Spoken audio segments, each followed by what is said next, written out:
desde la investigación de lenguas. En este sentido, vamos a recoger algunas cosas que veíamos de la clase anterior, antes al taller, ¿de acuerdo? Y para conectar, ¿ya? Lo que vamos a revisar hoy día es la tipología de lenguas y el orden de lenguas. Como les decía al principio de la sesión, vamos a leer a Joseph Greenberg, el capítulo 5, que es el clásico de los clásicos. Yo se los acabo de dejar en la bibliografía. Es un capítulo que, de hecho, el libro donde viene publicado el estudio de Greenberg es como el libro, así como la Biblia lingüística de los años 60, en términos de que ahí aparecen grandes artículos de grandes lingüistas que iluminaron los estudios de traducción, de lingüística de campo, de lingüística teórica. Es como es un libro como para poder ponerlo en un estante con gurús y con invocaciones a los espíritus, porque es como, tiene todo lo que uno quisiera desde el punto de vista lingüístico. Acá está el señor Joseph Greenberg. La idea de Joseph Greenberg con los universales lingüísticos, o del lenguaje, es que básicamente lo que plantea es que todo universal lingüístico es un patrón, ¿ya? Y que se da sistemáticamente en lenguas naturales, no se da en lenguas artificiales. Es decir, cuando uno habla de patrones lingüísticos en lenguas no naturales, como lenguas artificiales, por ejemplo, lenguas que tienen que ver con programación, no se habla de patrones, sino que se habla de programación, sintáctica, programación específica, con lenguajes particulares. Acá nosotros no estamos hablando de eso, estamos hablando de cómo nuestras lenguas naturales propician ciertos patrones normales. Por ejemplo, que todas las lenguas tienen sujetos, predicados, tienen funciones nominales, referenciales, predicativas, ¿ya? Fundamentalmente los universales lingüísticos se han estudiado desde el punto de vista de la tipología, ¿ya? No se da, no tiene una correlación más bien con la genética, sino más bien con la tipología. Ahí les dejo un link del Centro Virtual Cervantes de Estudios, que específicamente tiene una página que hace un resumen muy atingente, muy pertinente de este tema. Lo dejo ahí para que ustedes lo puedan revisar después. Bien, los universales lingüísticos fueron estudiados por Joseph Greenberg a partir de estudios de terreno que él hizo con un equipo de estudios que ellos se pasearon por Oceanía, Asia, principalmente, y como ya tenían estudios armados sobre lenguas europeas, entonces fue más fácil hacer las comparaciones y obtener aproximadamente, no aproximadamente, en ese texto que publica son 45 universales básicos. Y ahí se obtienen dos grandes principios de las universales, que son los universales absolutos y los universales implicativos. Estos dos tipos de universales son los que vamos a revisar durante las próximas 4 clases. Básicamente vamos a ir haciendo variaciones sobre estos dos tipos de universales. Los absolutos, que son aquellos que implican que no existen condiciones en particular, simplemente existen porque sí, y que tienen mucho que ver, como dice acá el slide, como una representación muy profunda de la cognición y de la mente humana. Por eso la gramática mental aquí es muy atingente a hablar de ello. Y los universales implicativos, que implican, para la redundancia, que si se da en una lengua tal cosa, debería darse la otra. Entonces, la pregunta es, ¿cómo diablos llegamos a tener que una característica, por ejemplo, un sonido que esté en una determinada lengua, va a propiciar otro tipo de sonido? ¿Ya? ¿Cómo cierto tipo de comportamiento lingüístico, como se comporte el sujeto, va a dar pie para que se comporte el predicado?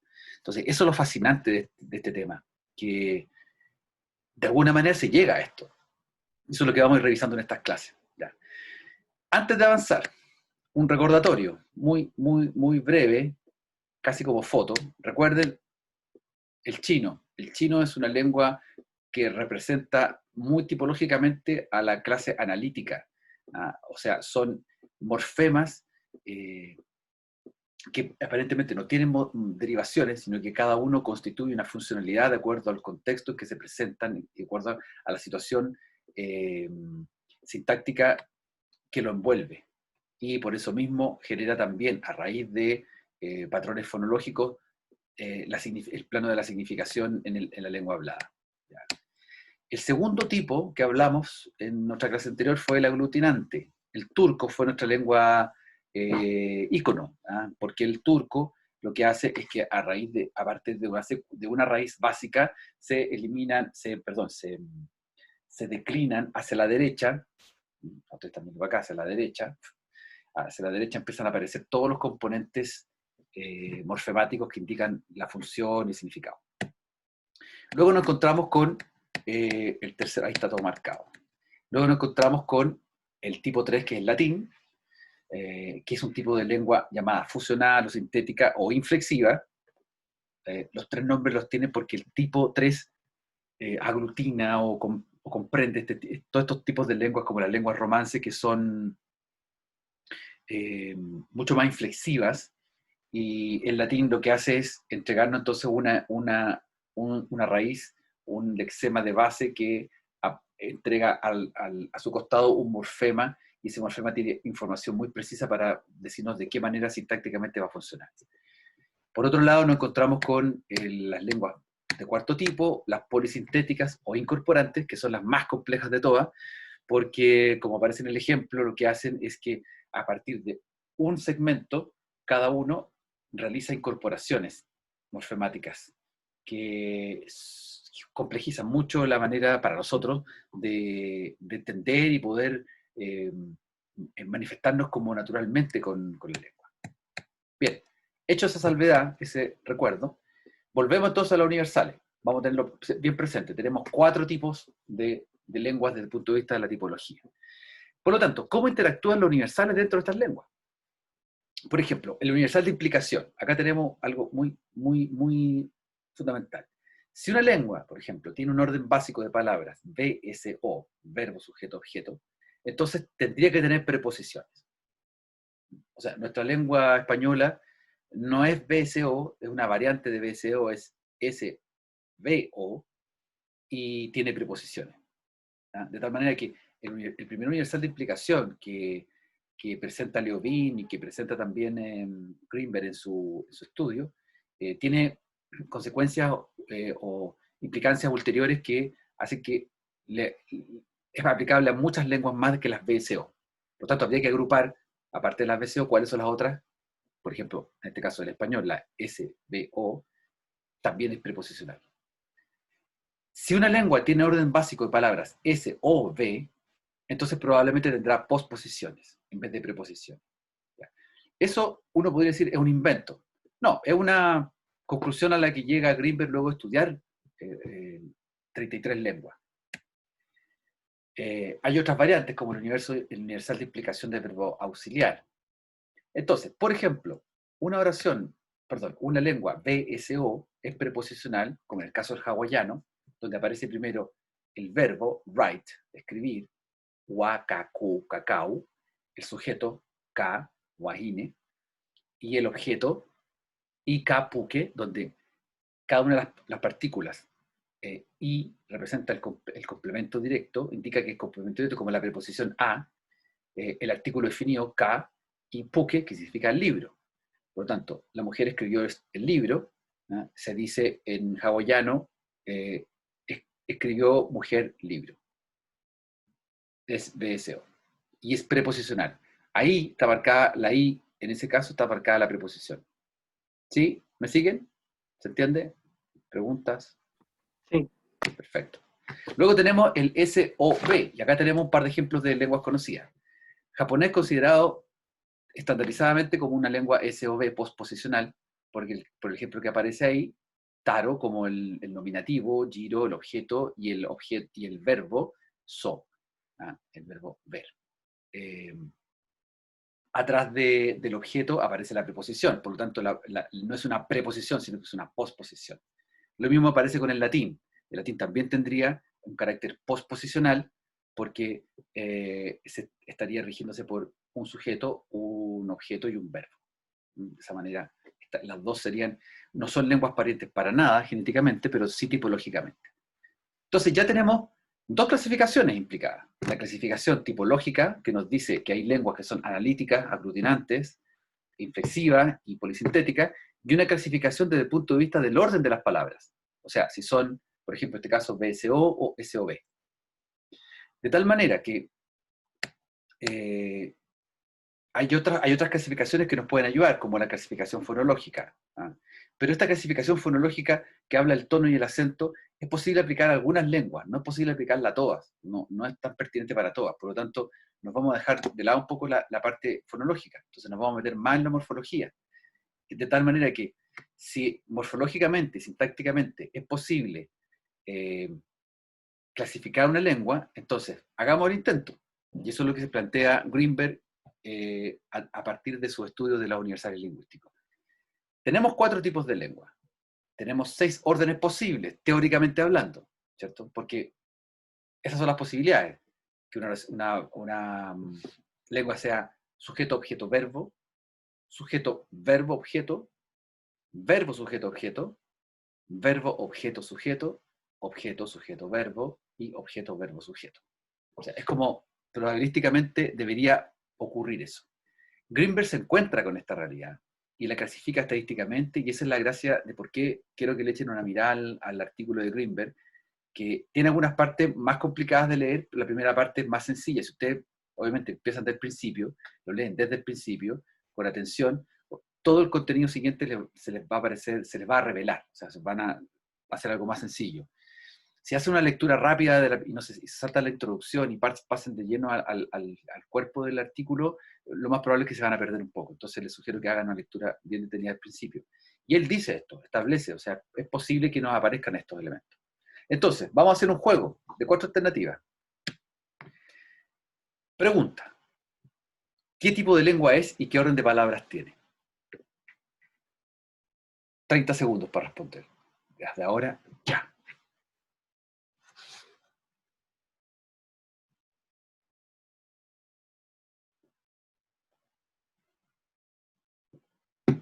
Fíjense que acá está la lengua, y acá está la lengua arriba, acá está la traducción en términos de glosa, y aquí hay unas explicaciones de qué es lo que es cada cosa. El inco es el aspecto incobativo, o sea, que implica que hay una actividad que empieza a efectuarse. Esto es sujeto, objeto, ¿ya? Primera persona singular objeto, tercera persona singular objeto. La explicación metagramatical. Pero la oración está arriba, está acá. Das Wupel a little es una glotal en edge. Imposible de leer. Pero está la estructura. ¿Qué tipo de lengua sería? ¿Y qué orden de palabra tiene?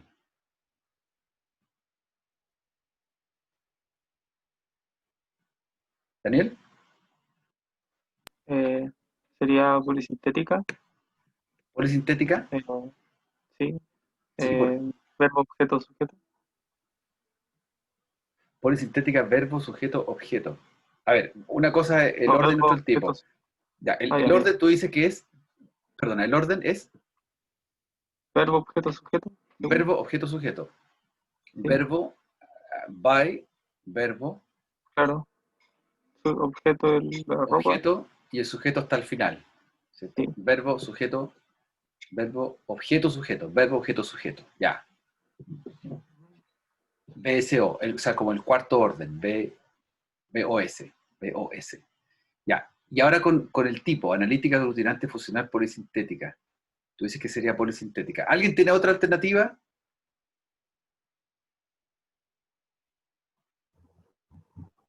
Chiquillos,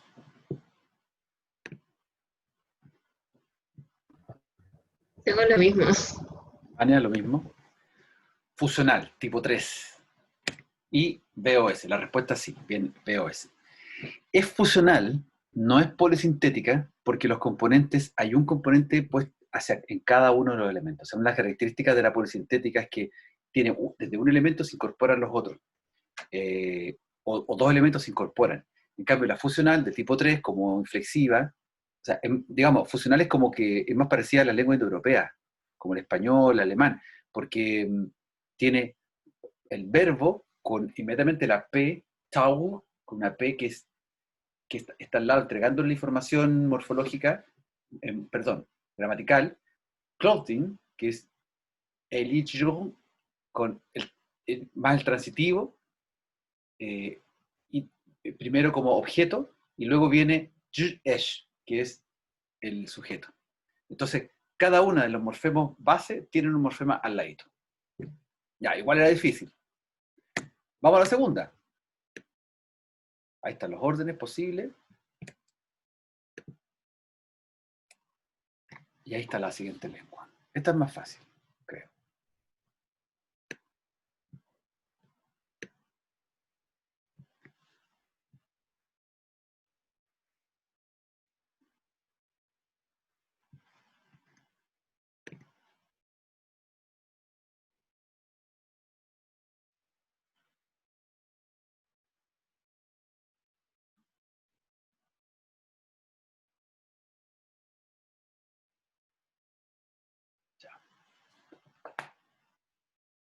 Javiera Guzmán. Ya. ¿Cuál es tu alternativa? ¿Qué tipo y qué orden?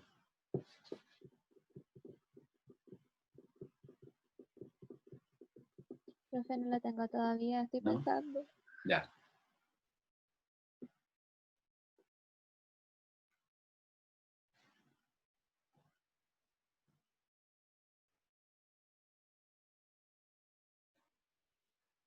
¿Cómo se hace el análisis?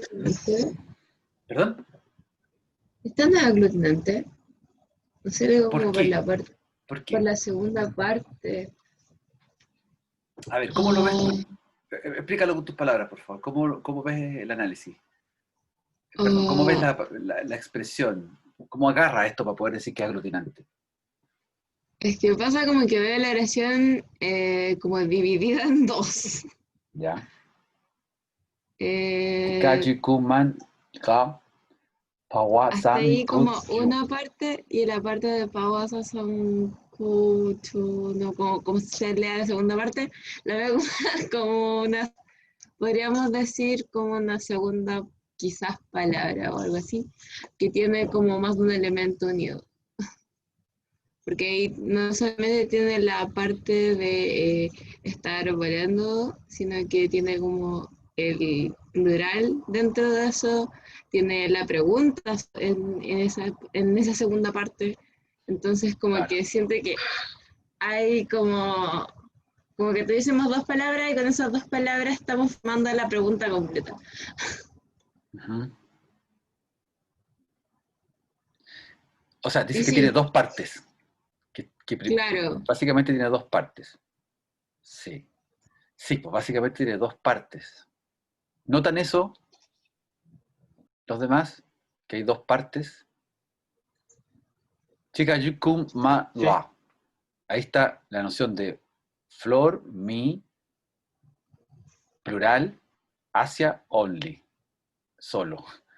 Y después viene la otra parte, que es pawa, fly, volar, progresivo, sa, presente, n, plural, q, yu, que es el question.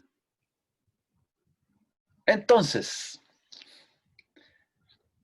vale si tienen alguna de las dos. Si alguien quiere aventurarse al orden primero, que parece que el orden es un poco más fácil que el tipo. ¿Qué Es tal como con eso? objeto, OSD. sujeto, verbo. Vania dice, María, ¿qué dices tú, María? Es objeto, sujeto, verbo. Objeto, sujeto, verbo. Objeto, Ujú. sujeto, verbo. ¿Ya? Objeto, sujeto, verbo. Ya, ¿y qué tipos podríamos aventurarnos a decir? ¿Qué es? Uf. ¿Es como la analítica? ¿Es como el chino?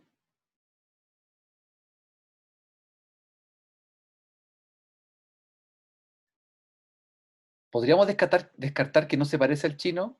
¿Estábamos todos de acuerdo en eso? ¿O no? Yo creo que podríamos descartar al chino. Sí, no es analítica. Yo creo Yo que también creo. la que sí podemos descartar es el chino, totalmente. Ya. ¿Qué más? Podemos jugar el método de descartar primero. No es analítica, dice Matías. ¿Por qué no es analítica, Matías? Ah, ya lo acabamos de descartar, perdón. Daniel. ¿Qué dices tú, Daniel? Que yo, o sea, si fuese funcional, yo creo que habría como como algún portmanteau, por lo menos, en esas cosas, Ya, pero están como súper separados los claro. bloques, entonces. Súper separados lo que. Portmanteau, ¿recuerdas lo que era el portmanteau? La noción de portmanteau se ocupa harto en lingüística, el portmanteau. Es como el comodín para decir que. ¿Alguien se acuerda que lo pueda decir? Que no lo tenga que decir yo. ¿Alguien se acuerda? Daniel, cuando hablas del portmanteau, ¿a qué te refieres? Como un morfema que ocupa más de una función Exacto, gramatical. exactamente. Por ejemplo, eh, cuando uno dice que yo hable bien, que yo hable, esa E de hable, esa E final, es presente y es modo también. Presente, modo subjuntivo, o sea, cumple una doble función. Si fuera turco, esa E no podría cumplir solamente presente, tendría que además haber otra, por ejemplo, otra E o una A para cumplir la función de modo subjuntivo. Ya, entonces más bien se parece, vamos para allá, se parece más bien a eso.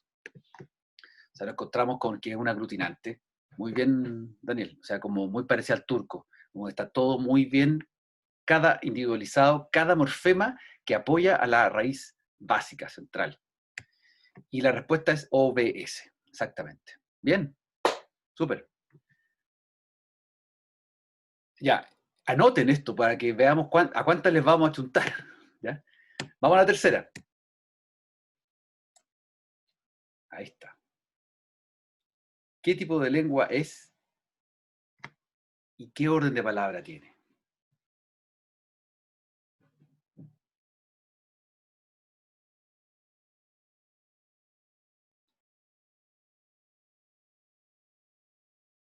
Ya, chiquillos, anímense a participar. A ver, queremos escuchar respuestas hoy día en esta, de Valeria, Tamara, Soledad, que no han hablado de esta clase. Valeria, Tamara, Soledad. Cualquiera de ustedes tres que diga su opción, que empiece, no hay problema. Soledad, Tamara, Valeria. ¿Qué tipo de lengua es y qué orden de palabra tiene? Empiecen por el que quieran. Si quieren dar primero el orden, después el tipo, da lo mismo.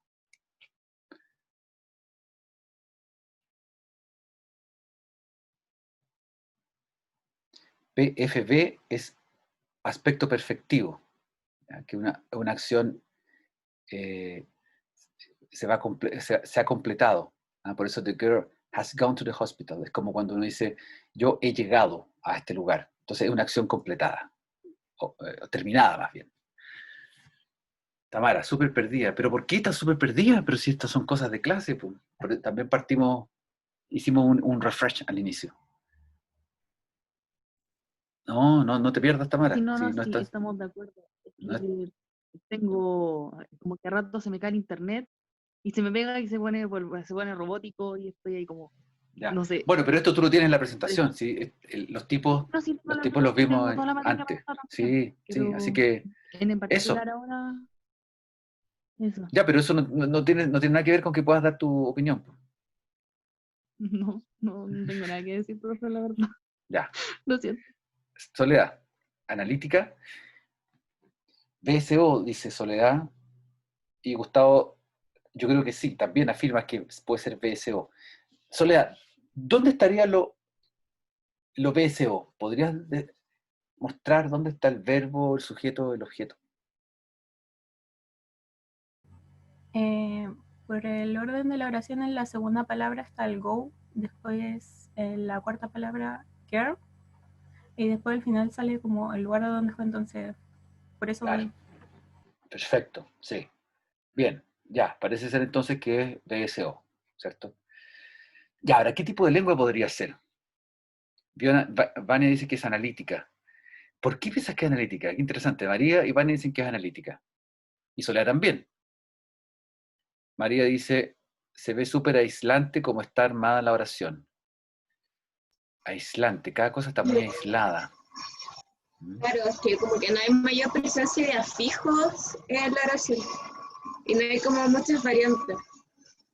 Claro, O sea, dice que en el caso de falema, que son dos raíces que pueden ser usadas de manera independiente. Entonces también nos dice como que ya esto nos está formando de a poquitos, no es una unidad como compuesta, sino que son raíces. Entonces no tiene eso de ideas unidas. excelente, Vania, Fuertes. excelente conclusión, te pasaste. Eso es, de eso se trata. Esos son los Sí, elementos que están. Y también María y Soledad le chuntaron perfectamente. lo Más que otro le que tiene chuntaron, es que hicieron análisis. es que el aspecto perfectivo está como una unidad separada Exacto. del verbo también. Exacto, es como un repertorio. ¿Se imaginan tener Sí, que uno memorizar un repertorio de lo perfectivo y lo no perfectivo, lo terminado, lo no terminado, además de lo que uno dice? O sea, uno lo tiene internalizado, pero lo tenemos nosotros tan internalizado en nuestra gramática mental que no teníamos idea que lo teníamos. En cambio, estas lenguas nos hacen estudiar ese repertorio como un set aparte. Es una locura. Es difícil, por eso el chino es tan difícil. En fin, a medida que uno envejece, más difícil se hace poder aprender algo de chino. Vamos a ver un video sobre eso después, en otra clase. Bien, vamos a la última. A la última de la jornada. Fernanda Vega estaba muy callada estas últimas clases. Francisca también. Catalina también han estado muy calladas. A ver si nos opinan ahora. Sí, está bien. Pero láncense nomás. No se trata de pensar tan rápido, sino que hay que ir paso a paso, cada uno con su ritmo. Ya, en esta nos encontramos con, no sé si será muy distinta a la otra, en fin, tenemos aparentemente 5 unidades de la oración, tenemos el inicio that, river, cross, bridge, was, y están las informaciones también morfemáticas cada cosa. Al otro lado del río hay un puente. Había un puente. Prep significa prepositional case. O sea, el caso preposicional es lo que en el latín se dice que es cuando indica como el ablativo, cuando es un caso-función, cuando se indica que es de un lugar a otro. Por eso across the river, por eso parte al principio con esa noción. Ya. ¿Qué podemos decir a todo esto? Andrea, Catalina, Francisca, Danae.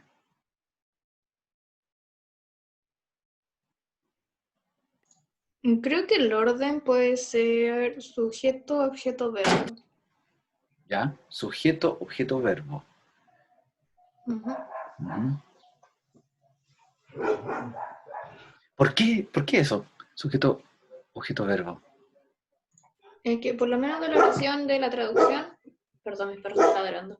Sí, no importa. Entiendo que river es el sujeto y que bridge es el objeto. Entonces está en la oración ahí, aparece primero river, luego across bridge y luego aparece el verbo en pasado, was. Ya.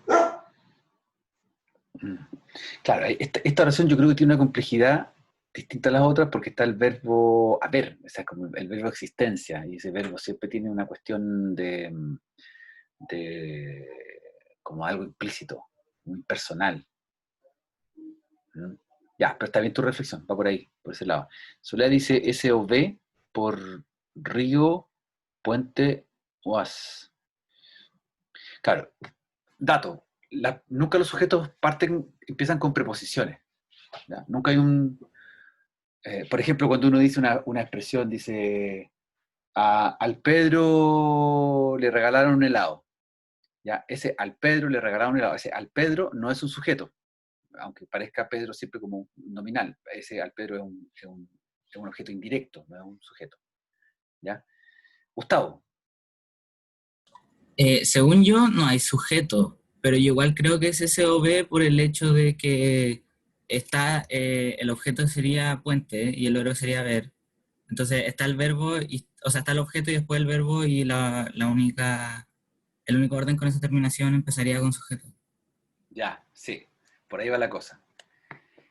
Tiene un objeto y un verbo. Y tiene un sujeto implícito, exactamente. Sí, eso tenía la complejidad de esta respuesta. Bien, la adivinaron, la fueron sacando, bien Gustavo, porque efectivamente está el objeto presente, está el verbo, pero hay una noción de sujeto por ahí, y ese sujeto está implícito, es como que es sujeto impersonal, con el verbo haber. Ya, era más complicada esa, esa no la vamos a poner en una prueba así.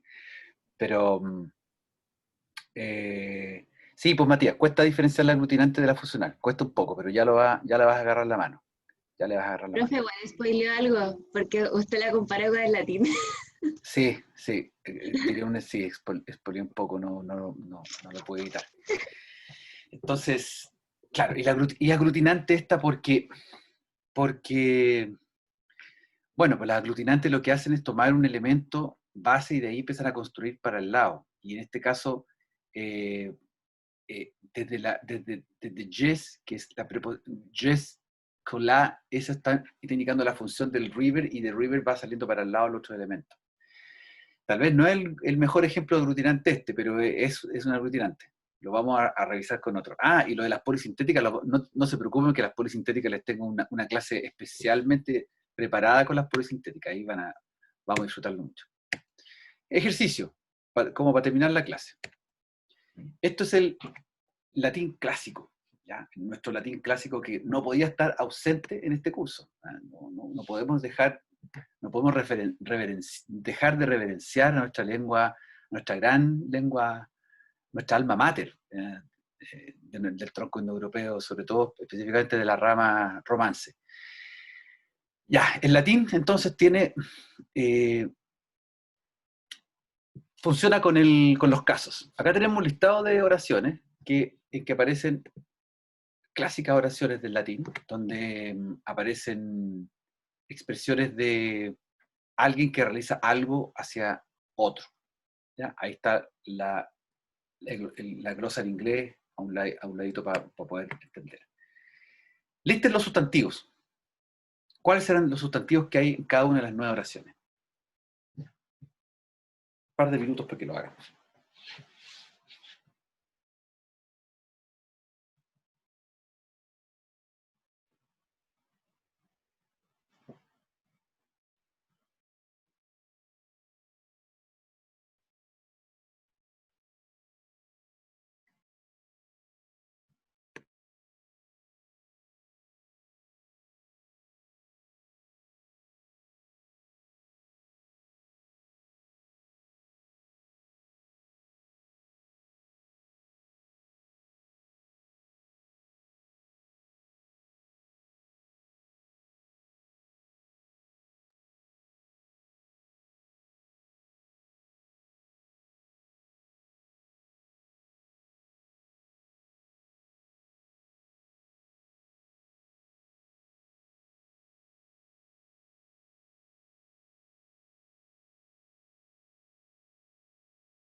Ya, ¿estamos? ¿Están listos los sustantivos? Sí. ¿Quién lanza la primera piedra? De los que no han participado, por favor.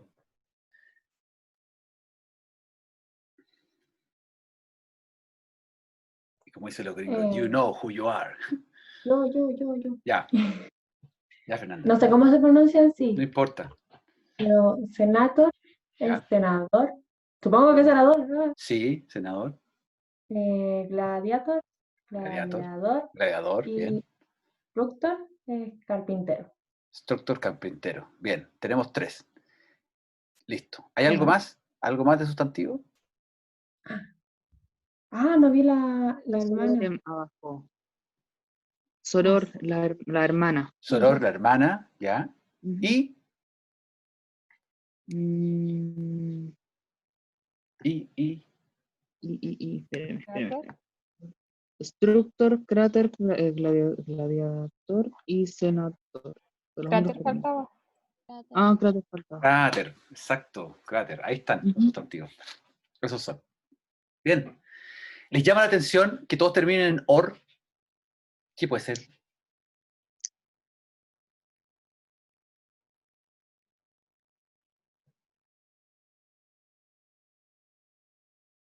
Fíjense, la palabra cráter, que cuando uno habla del cráter del volcán, es totalmente, está hablando en latín, es como hablar en latín, el cráter del volcán. En realidad uno puede hablar del plato, como un bowl, el plato es un cráter. El horno indicará que es el trabajo, como la labor de... Claro, es como la gente. En el caso es como el sustantivo en su labor, en su función como agentiva. Le da ese carácter de nombre. Ya. Bien, tenemos entonces, ya, bueno, ya que hablamos del sustantivo, revisemos, inmediatamente despejemos de la incógnita, ¿cuáles son las formas verbales? Listemos las formas verbales a un costado. ¿Cuáles serán?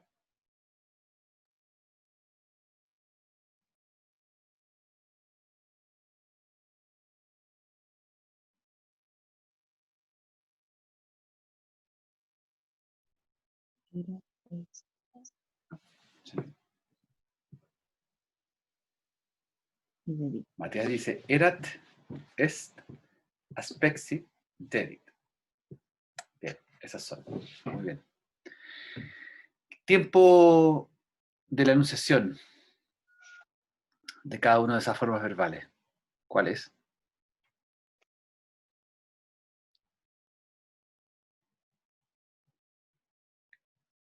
¿Mm? ¿Cuál es el tiempo de cada verbo, forma verbal? Erat, est, aspexit, Pasado. dedit. Pasado, ¿cierto? Sí. Sí, Después pasado. presente. Pasado, presente. Por ejemplo, en el caso de la primera, el senador era un gladiador. Erat, fíjate, erat, el era que nosotros ocupamos es latino total. Est, es. Después tenemos aspexit, miró, dedit, dio, entregó. Ya. Uno mira las formas latinas y se da cuenta cómo cada cosa, cada una de las formas latinas, cuando uno las examina, uno puede percatarse cómo la transición de sonido, cómo se eliminan algunos sonidos, cómo mutan algunos sonidos en la variante. Imagínense a través de los siglos y de las distintas mutaciones en las comunidades, unos hablando con otros. Finalmente queda esta cosa tan simple como en vez de decir erat, era. Est, es. Dedit, dio. Aspexit, de aspecto, pareció, miró, vio. ¿Ya? Bien. Y ahora viene la parte, la gracia del ejercicio, que es identificar cuáles son los morfemas que aparecen en la muestra de los 9, que están adheridas a las palabras y que son morfemas que tienen un significado y una función. Entonces, primero identifiquemos cuáles son esos morfemas. Primero.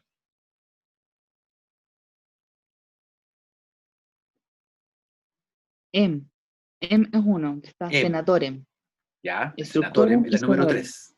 La número 3 tenemos senatorem em. Ujú. ¿Ya? Sí. Is.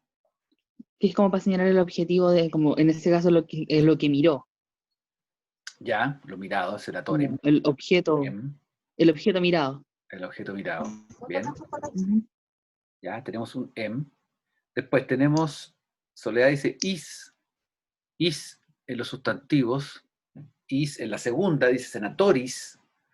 Esa is también es otra variable porque senator pasa a senatoris. Senator, senatorem. ¿Ya? La 4 también es senatorem.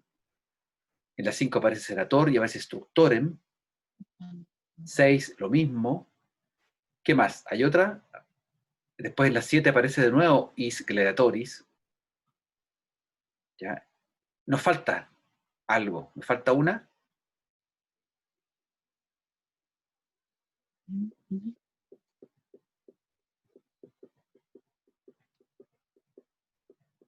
I. Y, Ujú. ¿dónde está?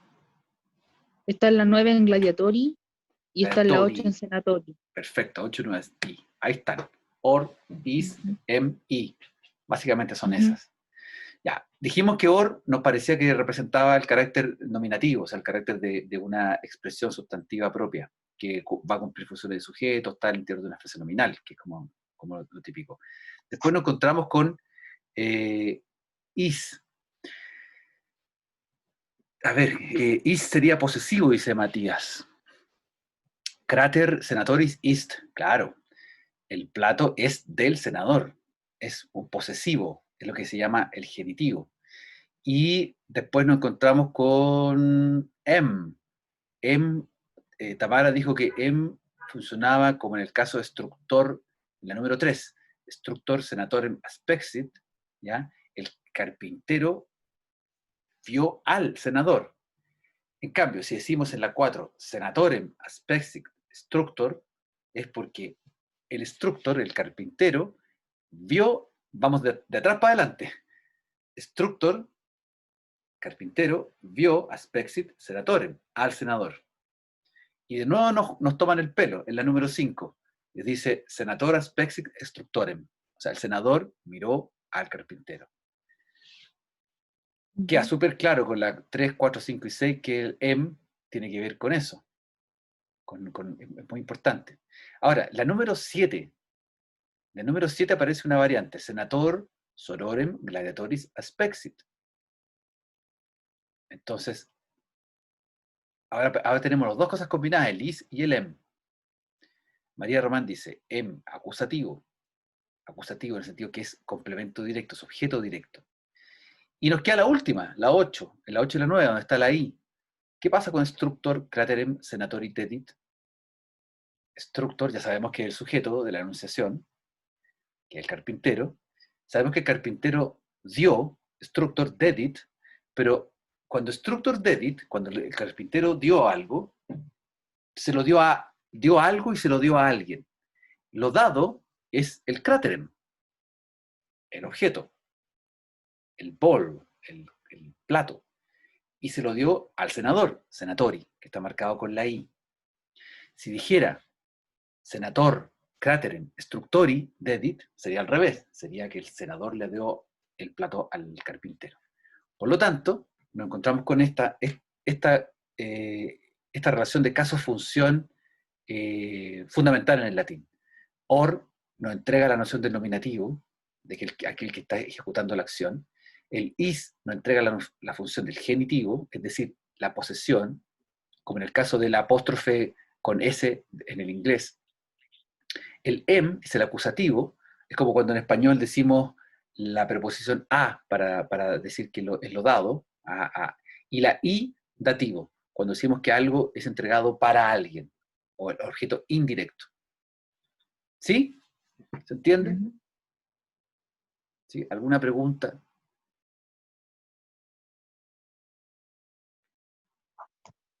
¿Duda? ¿Sí? Bacán. Súper.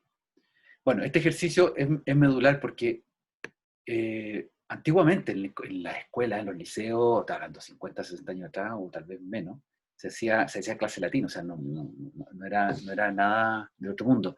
Después, hasta hace como 20 años atrás, habían algunos, 20, 30 años atrás, había algunos colegios que todavía hacían clase latín, muy poco.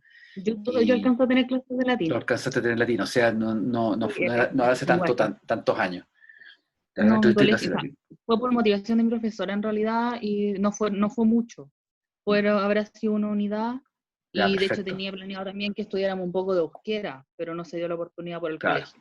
El colegio no quiso. Claro, sí, ya. Porque era tiempo perdido. Claro, mucho tiempo. Sí, es que pasa eso con los colegios que están atrapados con los programas de estudio. Entonces, claro, el latín es para nosotros que nos gustan las lenguas, el latín es como un entrenamiento fundamental, porque de partida, con este ejercicio que estamos haciendo acá, estamos repasando toda la estructura gramatical de la lengua simple. Una oración simple española está aquí con todos sus componentes. Y está ordenado en términos de caso-función.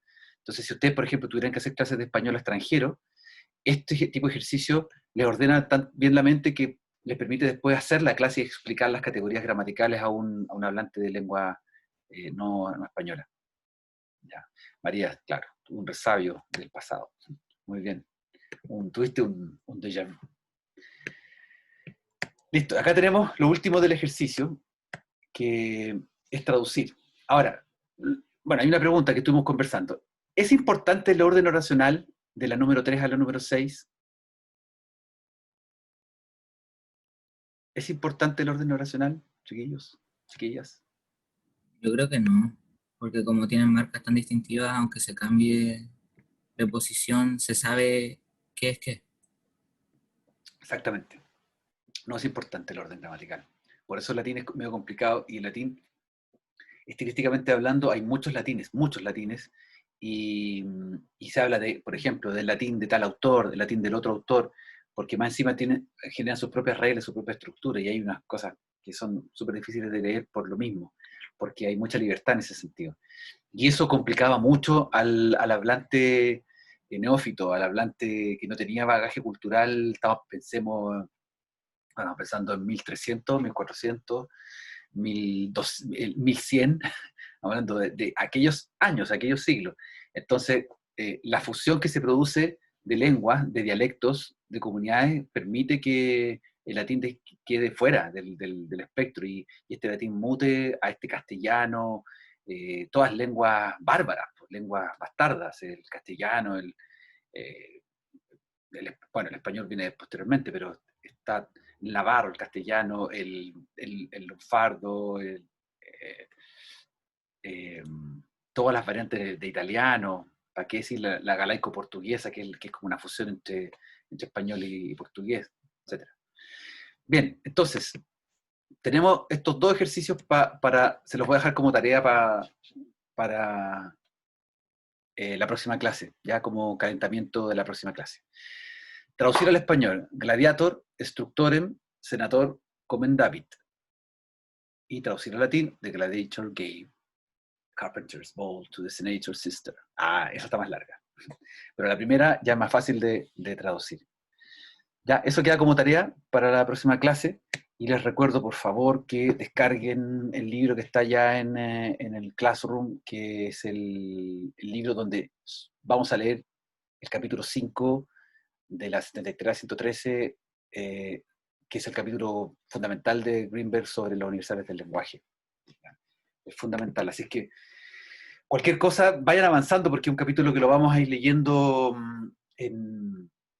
o sea, lo vamos a ocupar en las próximas 4 clases de partida, así que va a ser importante para que no se pierdan, para que yo voy a hacer todos los énfasis, todas las introducciones posibles, pero si ustedes no lo miran el capítulo, no lo leen, ahí se van a perder un poco, porque se habla de varios parámetros estadísticos para poder ir midiendo, y nosotros los vamos a aplicar, lo vamos a revisar en algunas lenguas, con algunos ejercicios, y de ahí vamos a llegar a los parámetros lingüísticos con Mark Baker, y cerramos la unidad 2. Entonces, tenemos un tiempo bien limitado para hacerlo. Esta parte es súper bonita de la lingüística, como la lingüística de investigación logra entregarnos una serie de herramientas para el bagaje de todo lingüista traductor. Bien, espero que les haya gustado la clase, que estén muy bien. Un gran saludo. Buena tarde, buen fin de semana. Chao. Profe. Chao, profe. nos vemos. Profe. Chao.